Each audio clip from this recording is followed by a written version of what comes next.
Hi YouTube family, आज मी बनवते Ashadhi special साबुदाण्याची आप्पे। त्यासाठी मी साहित्य काय घेतलं चला बघूया। आणि पिऊ सुद्धा आतमध्ये आहे, खेळते, तिच्यामुळे तिचा व्हिडिओ आला नाही आहे। चला तर आज आहे आषाढी एकादशी, त्याच्यामुळे मी हे साबुदाणा घेतलेले कटोरी आणि रात्री भिजत ठेवलेले होते आणि किती मस्त असे सुटसुटीत भिजलेले आहेत। जेव्हा आपण साबुदाणा भिजवतो तेव्हा जास्त पाणी वगैरे काही घालायचं नाही।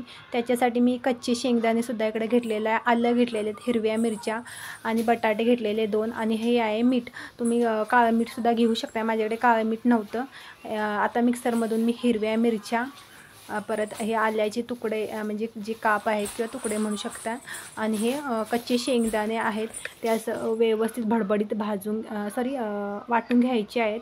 तुम्ही भाजलेले सुद्धा शेंगदाणे त्याच्यामध्ये टाकून घेऊ शकता। हे बघा इकडे वाटण मी केलेलं आहे भडबडीत। तर या साबुदाण्यामध्ये हे वाटण काढून घ्यायचं आहे। मी काही जास्त तिखट वगैरे बनवलेलं नाही आहे आणि आमच्याकडे जिरं वगैरे काही घालत नाहीत। जेव्हा एकादशीची असते त्यावेळेला, दुसरे इतर उपवास असतात त्यावेळेला आम्ही जिरं मोहरीची फोडणी देतो, परंतु ह्या एकादशीच्या उपवासाला आम्ही जिरं मोहरी काहीच घालत नाही। इकडं मीठ चवीप्रमाणे घालायचं आहे, तुम्ही काळं मीठसुद्धा वापरू शकताय।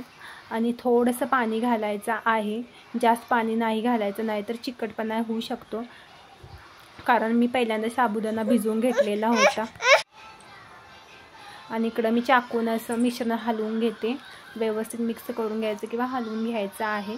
चाकूनच घ्यायचं म्हणजे व्यवस्थित सुटसुटीत होतं, किंवा काट्या चमच्याने सुरुवातीला घ्यायचं आहे। त्यावेळेस जेव्हा आपण मिक्स करतो तेव्हा चाकूने किंवा काट्या चमच्याने मिक्स करायचं असं, आणि नंतर आपण बघा इकडे चमच्याने व्यवस्थित मिक्स करून घ्यायचं आहे, किंवा हाताने सुद्धा घेऊन। हाताने घेतलं तर साबुदाणा थोडासा चिकट असतो, त्याच्यामुळे असं चिकट होऊ शकतं। आणि असं चम्मचनं आपण त्या आप्याच्या पात्रामध्ये टाकू असं आपण बेटर तयार करायचं आहे। जास्त पातळ नाही किंवा जास्त दाटसर नाही आहे।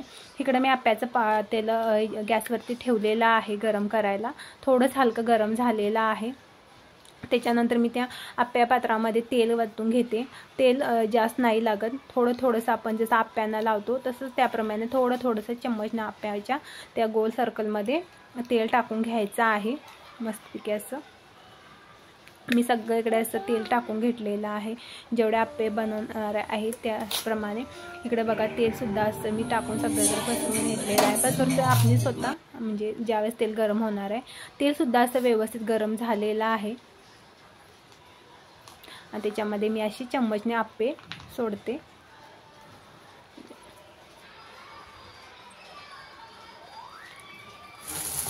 जास्त म्हणजे ज्या लोकांना जास्त तेलकट खायची गरज नाही त्या लोकांनी असे आप्पे बनवून म्हणजे उपवासाला खाऊ शकताय, कारण जास्त तेलाची गरज नाही। आजकाल लोक जास्त तळलेलं वगैरे खाऊ शकत नाहीत ना, त्याच्यामुळे ज्या लोक तेलकटपणा खात नाही त्या लोकांसाठी असे आप्पे बनवायचे आहेत। इकडे बघा वरती झाकण ठेवला तरी चालेल, नाही ठेवला तरी चालतंय। असे आप्पे मस्तपैकी परतून घ्यायचे, लगेच परतले जातात 5-6 मिनिटात। जसे आपण डेली नाश्त्याचे आप्पे बनवतो तर त्याचप्रमाणे, जे तांदळाचे वगैरे किंवा डाळीचे बनवतो। इकडे बघू शकता मस्तपैकी असे व्यवस्थित परतून घ्यायचे आणि परतले जातातच ते आप्पे व्यवस्थित। मी सगळे आप्पे असे व्यवस्थित परतून घेतलेले आहेत। किती छान कलरसुद्धा गोल्डन आलेला आहे मस्तपैकी, आणि खायला सुद्धा छान लागतात, कारण तेल वगैरे नाही। लहान मुलांसाठी तर अति छान आहेत, कारण त्याच्यामध्ये जास्त तेल वगैरे काय लागत नाही। ही रेसिपी आवडल्यास चॅनलला लाईक, शेअर आणि सबस्क्राईब करा। इकडे बघा मस्तपैकी अशी उपवासाचे आप्पे तयार झालेले आहेत। ह्या रेसिपीला जास्तीत जास्त शेअर करा एकादशीसाठी। आणि पिऊचा काय व्हिडिओ आज केला नाही बघा, आज पिऊ आमची तिचे डॅडी घरी असल्यामुळे तिच्यामध्ये व्यस्त आहे। खूप लोक आमच्या पिऊला मिस करतात, खूप म्हणजे खूपच। लाईव्हवरती या आणि बघा। चला तर बाय।